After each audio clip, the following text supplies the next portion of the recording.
Welcome to the Banker Lamp. Please enjoy the video.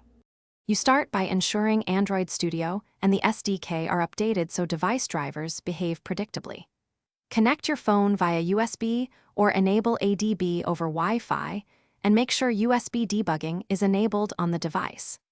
Once done, open the Run/Debug Target Selector or Device Manager in Android Studio. These immediately show available emulators and physical devices. You do this now because selecting a device early avoids build interruptions, and it surfaces driver or permission errors that you can resolve before compiling. Next, pick the device you want to use, a plugged-in physical device or an emulator that matches your app's API and ABI. If no suitable AVD exists, create one in the AVD Manager, picking system image, RAM, and screen density to mirror target hardware. This avoids runtime crashes.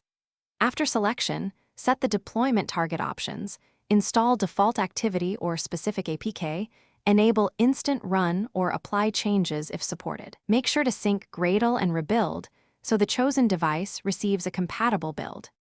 Finally, run the app and confirm it installs and launches on the selected device.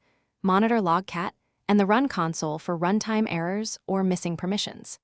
If Android Studio does not list your device, verify USB mode is file transfer, confirm ADB recognizes the device with a DB devices, and install appropriate drivers on your computer.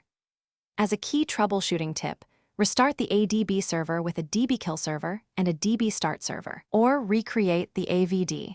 This often fixes connectivity and image corruption problems quickly. Thanks for watching. If this was helpful, leave a like and consider subscribing. See you next time.